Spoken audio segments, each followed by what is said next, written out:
우리가 이 시간에 함께 나누고자 하는 말씀의 제목은 성공하는 인생이라는 제목이고, 본문은 잠언서 3장 1절에서 10절입니다. 심리학에서는 사람은 자신이 성취하고자 하는 목표가 있으면 PQ, 소위 열정 지수가 높아지나, 반대로 성취하고자 하는 목표가 없어지면은 열정이 제로로 떨어진다고 합니다. 그래서 누구든지 이렇게 리타이어를 하고 나면은, 그래서 한 일이 없어졌다고 하면은 여러 가지 면에서 사람이 위축이 되고 연약해지게 된다는 것입니다. 오늘 본문은 성공한 한 사람의 모습을 보여주고 있습니다. 그의 이름은 솔로몬 왕입니다. 그가 비교적 어린 나이에 왕이 되어 큰 나라를 통치하기에는 너무나도 힘이 들어 하나님 앞에 자기의 목표를 정합니다. 그것은 부와 귀를 구하는 것이 아니라 그 백성들을 바로 통치할 수 있는 지혜를 구하기를 원합니다. 왜? 그것만이 자신의 인생이 성공할 수 있는 귀중한 열쇠라고 느꼈기 때문입니다. 그래서 그는 기본 산당에서 1000번제를 드릴 정도로 목표가 생기니까 마음속에 열정지수 PQ가 뜨겁게 작동하여 하루같이 1000번제의 제사를 드려 하나님으로부터 지혜를 받습니다. 하나님은 그의 모습을 보시고, 야, 너 참 마음 착하구나. 너는 부와 귀를 구하는 것도 아니라 너는 참으로 백성들을 위하여 지혜를 구하니 그 너의 목표가 내 마음에 합당하다. 그래서 내가 너에게 지혜와 지식뿐만 아니라 이 세상 살아가는 데 필요한 부와 귀와 그리고 영광을 전무훈무하게 그렇게 너에게 주겠다라고 말씀을 하셨습니다.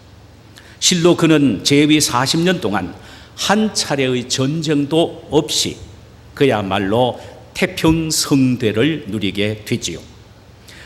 그는 자신의 성공의 비결을 부와 귀를 추구하는 것이 아니라 하나님께 지혜를 구했기 때문임을 알고 이것을 그의 아들, 그의 뒤를 이어서 왕이 될 그의 아들 르호보암에게 가르쳐 주기를 원했습니다. 그것이 오늘 본문입니다. 그가 그의 아들에게 가르친 성공을 위한 지혜가 구체적으로 무엇인가에 대하여 몇 가지로 이야기를 합니다. 첫 번째로는 하나님의 말씀을 잊어버리지 말고 마음으로 지키라는 것입니다. 1절에 내 하나님이 나의 법을 내 아들아 나의 법을 잊어버리지 말고 내 마음으로 나의 명령을 지키라. 하나님의 말씀을 순종하라는 말입니다. 그러기 위해서는 우선 하나님의 말씀을 머리에 두지 말고, 오늘날 많은 사람은 하나님의 말씀에 머리에 둬서 잘 암송을 합니다. 여기까지 가슴까지 내려오지가 않아요. 그러나 오늘 본문에서는 내 말씀을 내 머리에 두지 말고 마음에 새기라 그랬습니다.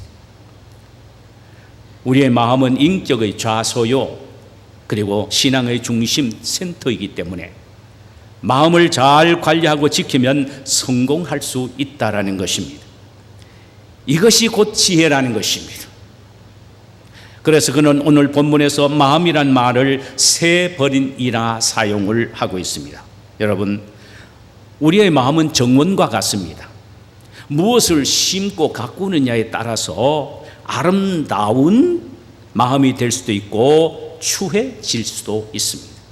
세상의 염려와 근심과 악을 심으면 자초밭이 되어버리나, 반대로 믿음과 사랑과 소망과 의를 심으면 아름다운 꽃동산이 되는 것입니다. 또 우리의 마음은 조석으로 변합니다. 이것은 설명할 필요도 없이 우리 자신에게 늘 느끼는 부분이 아닙니까? 그러기에 우리 자신의 마음을 믿는 것이 아니라 흔들리는 우리의 마음을 요동치지 않도록 고정시켜야 합니다. 무엇으로 고정시켜야 됩니까? 못으로 고정시켜야 되는데 무슨 못입니까? 말씀의 못으로 고정을 시켜야 합니다. 만약 프랭카드를 밖에 그대로 걸어놓으면 바람에 의하여 흔들리다가 결국은 찢어져 버리고 말지요. 단단한 나무 기둥이나 벽에 붙여놓거나 못을 박아놓으면 나무 기둥이나 벽의 힘에 의하여 요동하지 않습니다. 이와 같이 변화무쌍한 우리의 마음이 변하지 않는 하나님의 말씀 못속으로 박아놓으면 흔들리지 않는 것이에요. 그래서 하나님은 내 말을 내 마음판에 새기라고 말씀하셨습니다. 내 말씀을 가지고 내 흔들린 마음판에 못으로 박아라는 것입니다. 이것이 바로 지혜라는 것입니다. 그럼 이런 사람에게 주어지는 축복이 뭐냐? 오늘 2절에 보니까 이렇게 말씀하십니다. 그리하면 그것이 내가 장수하여 많은 해를 누리게 하며 평강을 더하게 하리라. 여기에 보니까 장수와 그 다음에 행복과 평강의 복을 주시겠다라는 말씀입니다. 성도 여러분, 이러보건대 우리의 생의 안전보장의 전략은 매우 간단합니다. 하나님의 말씀을 우리 마음판에 새겨 놓으면 변화무쌍한 우리의 마음을 붙잡아 주므로 우리의 삶이 장수와 행복과 평안으로 보장받게 된다는 말씀입니다. 세계적인 리더십 전문가인 스티브 콥이라는 사람이 Principle Centered Leadership, 원심 중심의 지도력, 리더십이라는 책을 썼습니다. 베스트셀러입니다. 그는 그 책에서 성공적인 인생을 살기 위해서는 먼저 원칙을 세워놓고 모든 삶을 그 원칙 중심으로 이루어지도록 해야 된다는 것입니다. 그러니까 원칙 중심으로 살아야 한다는 것입니다. 원칙은 올바른 삶의 방향을 제시해주는 생의 나침반과 같기 때문이라는 것입니다. 그는 말하기를 인간이 원칙을 준수하게 되면은 네 가지의 힘을 얻게 된다는 것입니다. 하나는 안정감을 갖게 된다는 것입니다. 둘째로 우리의 삶을 바른 방향으로 인도함을 받게 된다는 것입니다. 셋째는 자신의 잠재력을 최대한 발휘할 수 있는 지혜를 얻게 된다는 것입니다. 마지막 네 번째로는 목적을 성취할 수 있는 힘을 가져다 준다는 것입니다. 사랑하는 여러분, 저와 여러분의 삶의 원칙이 중심축이 무엇입니까? 흔들리지 않고 변하지 않는 하나님의 말씀이어야 합니다. 변하지 않는 원칙인 하나님의 말씀을 우리의 마음판에 새기고 그 원칙을 따라서 살아가야 한다는 말입니다. 그리하면 우리 마음이 요동치 않고 안정과 평안을 누리며 장수하는 삶을 살 수 있게 될 것이라는 것입니다. 시편 119편 165절에 보니까 다윗은 이렇게 고백합니다. 주의 법을 사랑하는 자에게는 큰 평안이 있으니 저에게는 장애물이 없도다. 우리 마음에 하나님의 말씀을 새겨놓고 거기서 충실할 때에 우리의 생은 장애물이 없이 안정과 평안을 얻게 되는 삶을 살게 된다는 것입니다. 할렐루야. 두 번째로 성공의 비결 두 번째는 사랑과 진실을 생의 모토로 삼으라는 것입니다. 성공하고 싶으냐? 그렇다면 그 지혜가 바로 사랑과 진실을 생의 모토로 삼아라는 것입니다. 3절 보니까 인자와 진리가 내게서 떠나지 말게 하고 그것을 내 목에 매며 내 마음판에 새기라. 여기에 인자란 말은 헤세드를 의미합니다. 히브리 말로요. 이것은 사랑을 말하는데 곧 신약 성경에서는 아가페, 그러니까 희생적인 사랑으로 번역이 되어 있습니다. 또 진리란 진실을 의미합니다. 그러니까 사랑과 진실을 목에 매며 마음판에 새기라는 것입니다.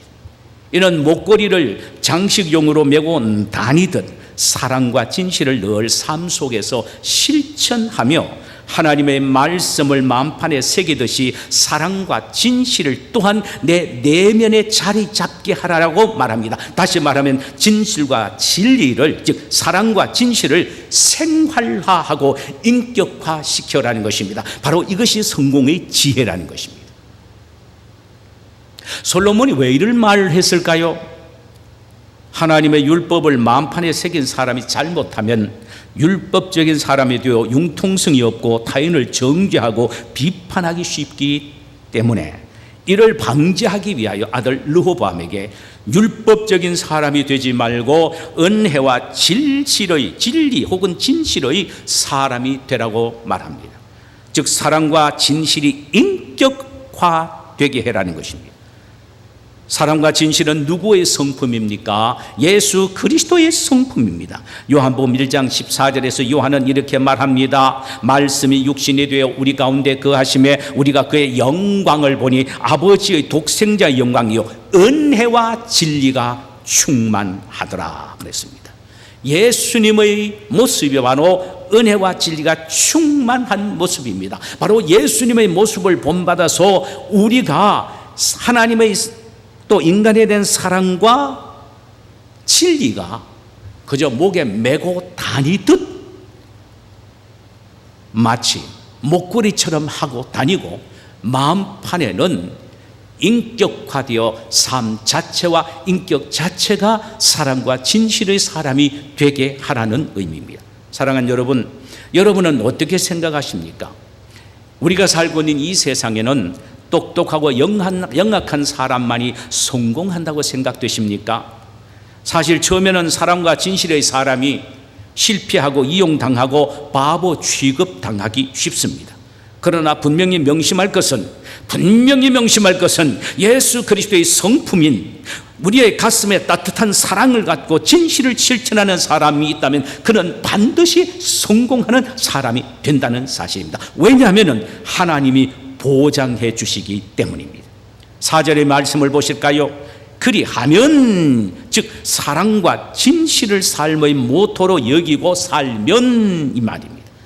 그리하면 내가 하나님과 사람 앞에서 은총과 귀중히 여김을 받으리라. 여러분, 아무리 세상에서 많이 출세를 하고 많은 물질을 벌고 높은 위치에 가 있다 할지라도 말이에요, 우리가 사람으로부터 무시당하고 하나님에게 버림받았다면 그 인생 성공한 게 아니에요. 하나님과 사람에게 은총과 귀중히 여김을 받는 사람이 진정으로 성공하는 사람입니다. 그러므로 우리가 이 세상에서 성공할 수 있는 지름길은 꾀가 아니라 사람의 마음을 어루만지는 사랑과 감동시키는 진실입니다. 바로 이 사실을 알고 행하는 것이 지혜란 말이죠. 그렇습니다. 사랑과 진실이 이 세상을 정복하고 이길 수 있는 가장 강력한 무기입니다. 그래서 나폴레옹은 이런 말을 했어요. 나는 칼과 총으로 세계를 지배하려고 했으나 실패했다. 그러나 예수는 사랑과 진리로 세계를 정복했다라고 했습니다. 찰스 브릿지라는 사람은 그가 지은 잠언서 주석에서 금반지에 박힌 반짝이는 다이아몬드가 그 반지를 더 가치 있게 하고 더 빛나게 하듯 주님의 성품을 지닐수록 우리는 고급스러운 사람이 된다. 주님의 성품인 사랑과 진리로 무장을 하게 되면 참으로 고급스러운 사람이 된다라고 했단 말입니다. 그렇습니다. 우리가 예수 그리스도의 인격인 사랑과 진실을 닮으면 하나님과 사람에게 더욱 고급스러운 사람, 즉 은총과 귀중히 여김을 받게 됩니다. 다윗은 보잘것없는 목동이었으나 사랑과 진실을 그의 삶의 모토로 여겼습니다. 비록 자신을 미워하는 원수까지도 그는 사랑으로 대했습니다. 이 사실을 시편 109편 2절에서 4절까지 해서 이렇게 표현합니다.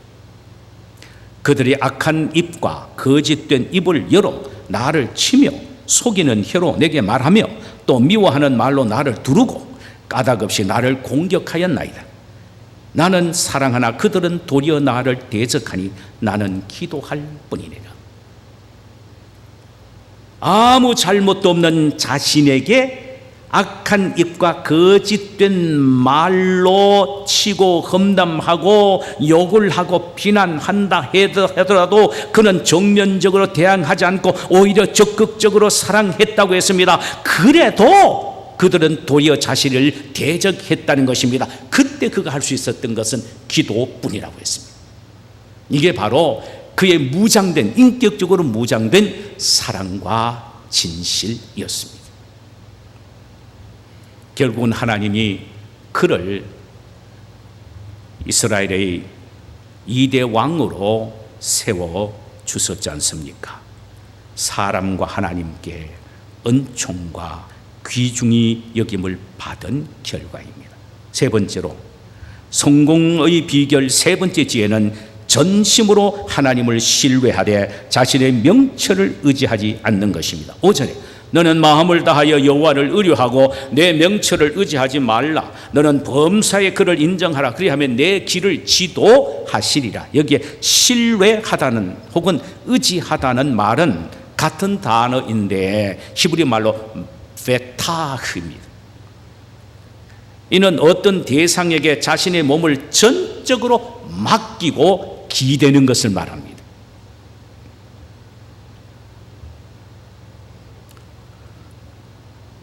그래서 영어 성경에서는, 모든 영어 성경에서 다 lean이라는 단어를 사용했습니다. 나무에다가 자신의 몸을 이렇게 완전히 두 다리를 올리다시피 하면서 기대는 것, 이게 바로 lean이지요. 그런 단어가 사용이 되어 있습니다. 그러니까 마음을 다하여 하나님께 기대되 내 명철에 기대지 말라는 말입니다. 명철이란 신앙이 배제된 인간적인 교육이나 훈련을 통하여 습득된 지식을 의미합니다. 우리는 늘 습관적으로 익숙해 있는 것이 바로 이 부분이 아닌가 생각이 됩니다. 우리가 배운 지식이나 훈련을 통하여 얻은 지식을 마치 진리처럼 생각하여 그것에 우리 자신의 인생과 미래를 맡기고 걸며 살아가고 있다는 말입니다.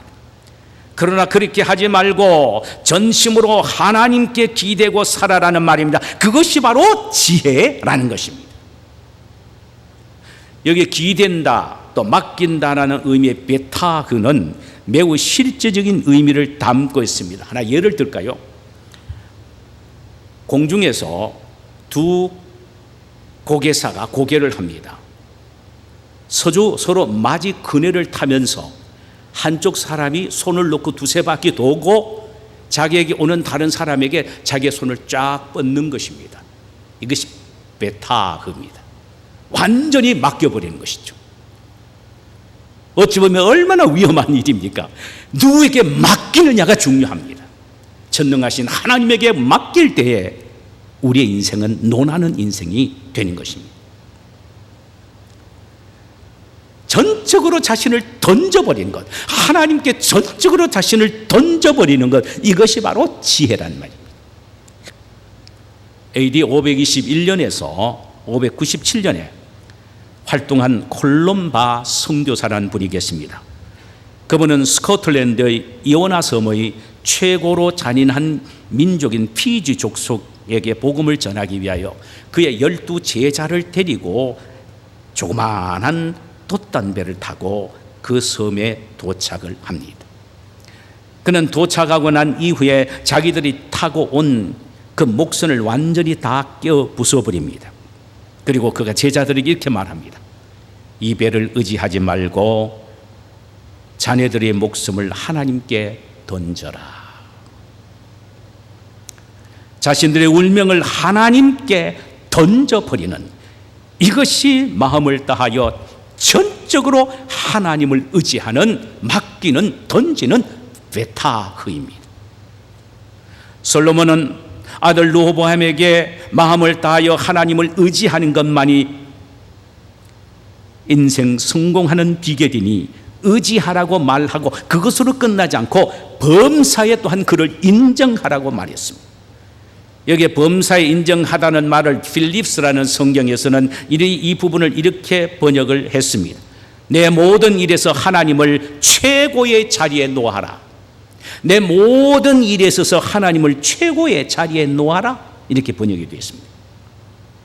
내 인생의 모든 영역에 하나님을 최고로 인정해 드리는 것, 하나님을 1등석에 모시는 것, 이것이 바로 범사에 그를 인정하는 지혜인 것입니다. 어느 학생이 쓴 충격적인 글 한 편을 여러분에게 소개해 드리겠습니다. 그의 글의 제목은 매우 도전적입니다. 제목은 이렇습니다. 하나님, 당신은 내게는 3등이십니다. 1등은 하고 싶은 일 하는 것, 2등은 해야 할 일 하는 것, 3등은 하나님 만나는 일입니다. 하고 싶은 것 다 하고 해야 하는 일도 다 마치고 그 후에 여유가 있으면 하나님을 만나 줄게요. 하나님은 언제나 나에게는 3등이십니다. 1등은 하고 싶은 일, 2등은 해야 하는 일, 3등은 하나님을 만나는 일. 하고 싶은 거 다 하고 해야 하는 일도 다 마치고 그 후에 여유가 있으면 하나님을 만난다. 기가 막힌 일입니다. 어려운 일이 생길 때도 하나님은 역시 3등이십니다. 내 힘으로 한번 해보고 그래도 안 되면 가까이 있는 사람에게 도움을 요청하고 그나마도 안 될 때 하나님을 부르겠습니다. 하나님은 역시 내게는 3등입니다. 지금 바이러스가 극성을 부리고 있는 이 시대에 이렇게 한번 바꾸어 보면 어떨까요? 하나님은 내게는 3등입니다. 내게 1등은 바이러스 때문에 집에서 방콕하며 내 자신을 보호하는 것입니다. 2등은 먹고 살아야 하니까 마스크 쓰고 시장 가서 장 보는 것입니다. 3등은 바이러스가 조금 수그려들 때에 그때 교회 가서 하나님께 얼굴을 보여드릴게요. 주님은 언제나 제게 3등입니다. 혹시 여러분은 이런 생각을 갖지는 않으시겠죠? 이 학생의 편지는 이어집니다. 그런데 하나님에게 있어서 나는 항상 1등입니다. 하나님에게 있어서 나는 항상 1등입니다. 무슨 일이 있어서 내가 부리기만 하면 도와주려 만사를 제쳐놓고 달려옵니다. 홀로 외로울 때 나를 위로해 주시기 위하여 또한 달려오십니다. 나는 하나님께는 언제나 1등입니다. 내게 1등이신 하나님을 나도 1등으로 모시고 싶습니다. 지금 시험의 때입니다. 또 하나님이 3등이 될까 걱정이 됩니다. 여러분에게 있어서 하나님은 도대체 몇 등이실까요? 하나님은 우리의 삶에 당신을 1등으로 모시기를 원하십니다. 이것이 바로 축복받고 성공할 수 있는 지혜라는 것입니다. 우리가 어떤 일에 성공하기 위해서는 그것에 모든 마음과 생각을 두고 내 삶에 그것을 1등으로 두면 성취한다고 생각합니다. No! 성경은 그렇게 말하지 않습니다. 어떤 경우에든 하나님을 내 삶의 1등으로 모시게 될 때에 나는 성공하게 된다는 사실. 이것이 바로 지혜라는 것입니다. 자, 1등으로 모실 때에 하나님이 우리에게 주신 축복을 6절에서 이렇게 말합니다. 내 길을 지도하시리라. 여러분, 우리가 매세야 하나님의 지도를 받고 산다면 얼마나 신나는 일이겠습니까? 우리 인생에 그분이 코치가 되시고 가이드가 되신다고 생각해 보십시오. 우리 인생은 결코 실패할 수도 없고 엉뚱한 길로 잘못 빗나갈 수도 없을 것입니다. 성도 여러분, 우리가 하나님께 맡기는 것만큼 하나님은 우리의 삶을 책임지십니다. 우리가 우리의 삶 속에서 하나님을 인정하고 높여드리는 것만큼 하나님이 우리를 높여서 선한 길로 인도하십니다. 여기에 내 길을 지도하신다는 부분을 역시 필립스 성경에서는 하나님은 내 하는 모든 일에 왕관을 씌워 주실 것이다 라고 번역이 되고 있습니다. 우리가 우리 자신의 명철을 의지하지 않고 범사에 그분을 인정해 드리면 하나님은 우리의 머리에 승리의 왕관을 씌워 주신다는 것입니다. 이것이 바로 지혜라는 것입니다. 성공의 비결 네 번째 지혜는 첫 열매로 여호와를 공경하는 것이라고 말합니다. 9절과 10절에 보면은 내 재물과 내 소산물의 처음 익은 열매로 여호와를 공경하라. 그리하면 내 창고가 가득히 차고 내 집틀에 새 포도주입이 넘치리라. 첫 열매를 드리면 물질의 복을 받는 인생이 된다라는 말입니다. 출애굽기 23장에 보면은 이스라엘 백성들이 하나님께 지켜야 할 새 절기에 대해서 말씀을 하셨습니다. 16절에서는 맥추절에 대해서 말씀을 하셨는데, 맥추절을 지키라. 이는 내가 수고하여 밭에 뿌린 것의 첫 열매를 거둠이니라. 이렇게 말씀하세요. 맥추절은 무교절이 지난 다음 날부터 49일이 지난 후인 50째 되는 날에 지키는 절기를 말합니다. 그런 면에서 이 맥추절을 77절이라고 말을 하기도 합니다. 이 절기는 밀추수를 해서 밀의 첫 열매를 하나님께 드리는 것이라고 해서 초실절이라고도 불리웁니다. 하나님은 이스라엘 백성들에게 명령하시기를, 내가 하나님의 백성으로 살기를 원하느냐, 하나님으로부터 물질적인 복을 받기를 원하느냐, 그렇다면 너는 맥추절을 지키라. 농사에서 얻은 것의 첫 열매를 여호와 하나님께 드리라고 하셨습니다. 첫 열매를 드린 자에게 주실 축복을 10절에서는 이렇게 말씀합니다. 내 창고가 가득히 차고 내 집틀에 새 포도즙이 넘치리라는 것입니다. 자, 그렇다면 여기에 첫 열매가 무엇입니까?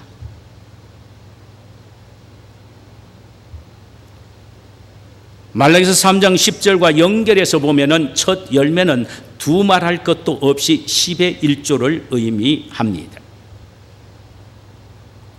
여러분, 만약 우리가 소득의 첫 열매인 10의 1을 하나님께 드리고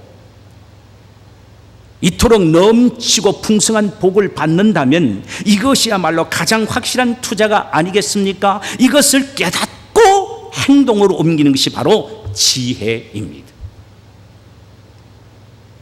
만약 우리가 하나님을 우리 인생의 최고로 모시고 인정한다면 우리는 첫 열매를 하나님께 드리는 것은 당연한 일일 것입니다.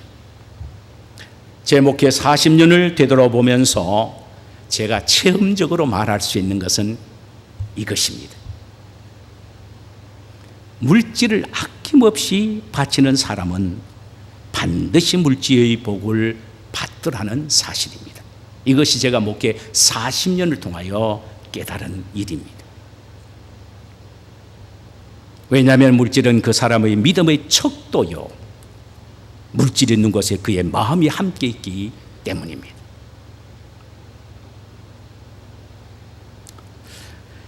이번 코로나 바이러스는 여러 가지 면에서 우리의 믿음에 대한 하나님의 테스트입니다. 주님을 향한 예배의 사모함과 주님에 대한 사랑의 뜨거움과 주님께 대한 바침에 대한 테스트입니다. 미국 교회는 아직도 오픈하지 않는 교회가 거의 대부분이라고 할 수 있습니다. 그러나 우리 한국 교회는 벌써 오픈을 했습니다. 거의 100%가 오픈을 했습니다. 거의 석 달 만에 오픈이 되었으니 얼마나 좋은 일입니까? 그런데도 반도 참석하지 못한 교회가 허다합니다. 일전 여러 목사님도 함께 모여서 코로나 바이러스 이후에 참 우리가 어떻게 해야 되는가를 이야기를 하고 또 교회에 어려웠던 상황들을 함께 나누었습니다. 그런데 공통적으로 겪은 어려움이 있습니다. 그것은 예배를 드리지 못하니까 교회마다 재정이 문제였다는 이야기였습니다. 어떤 성도는 교회 재정을 걱정해서 매주마다 직접 혹은 메일로 보내는 사람이 있고, 어떤 성도는 약 석 달 동안 주마다 구별하여 봉투를 다 일일이 준비하여 한때 모아 그야말로 많은 액수를 헌금하는 이도 있는가 하면, 어떤 이들은 교회가 닫혔을 석 달은 11조를 안 해도 되는 것으로 아는 사람들이 있고, 어떤 사람은 실업이 되어 바치고 싶어도 못 바치는 안타까운 이들도 있더랍니다. 모든 교회가 갖는 공통적인 양상입니다. 저는 비교적 헌금에 대한 설교를 많이 하는 목사는 아니라고 스스로 생각합니다. 그러나 여러분들이 물질적으로 성공하는 사람이 되기를 원해서 말씀을 드립니다. 오늘 본문을 명심하시고 실천하십시오. 하나님을 축복의 근원으로 믿으신다면 첫 열매에 인색하지 마시기를 바랍니다. 그리하면 창고와 포도즙 틀에 넘치는 복을 받게 될 것입니다. 이것은 하나님의 말씀입니다. 이것을 깨닫고 실천하는 것이 지혜입니다. 말씀을 맺겠습니다. 성공과 축복의 근원은 성경입니다. 오늘 성경 본문은 우리에게 말씀하십니다. 너희들이 성공하는 인생이 되기를 원한다면 너희들의 변화무쌍한 마음에 반석이 되신 하나님의 말씀을 아예 새겨라. 그리고 실천하라. 그리하면 장수와 안정과 평안의 복을 누리게 될 것이다. 사랑과 진실을 삶의 철학으로 세워라. 그리하면 하나님과 사람 앞에서 귀중히 여김과 은총을 얻게 될 것이다. 너 인간적인 수단과 방법으로 인생을 살지 말고 전적으로 하나님께 맡기고 던져라. 그리고 내 삶에 하나님을 1등으로 대우하라. 그리하면 하나님의 지도를 받는 인생, 영광으로 관을 세워주시는 인생의 복을 받게 될 것이다. 마지막으로 하나님의 첫 것 혹은 11조를 드려라. 그리하면 창고와 포도즙들이 넘치는 복을 받게 될 것이라고 말씀하십니다. 구원은 믿음으로 받습니다. 축복은 우리의 선택입니다. 이 말씀을 믿고 실천하심으로 성공하는 지혜로운 성도님들이 되시기를 주님의 이름으로 축원합니다. 자, 우리 이 시간에 찬송 한 장 부르실까요?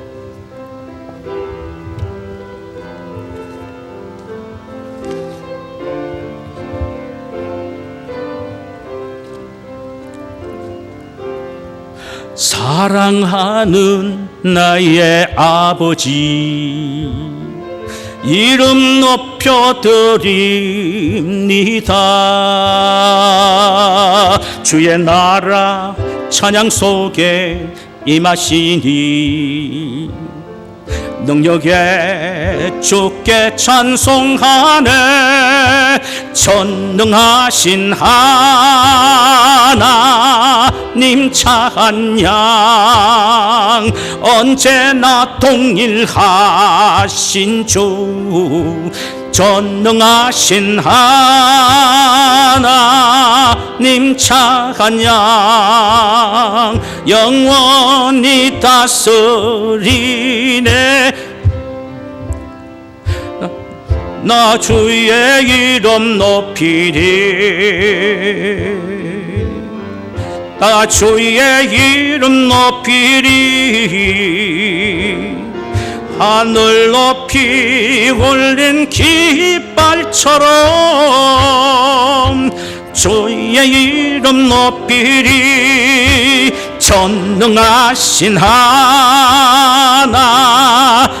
찬양, 언제나 동일하신 주. 전능하신 하나님 찬양, 영원히 다스리네. 우리 시간이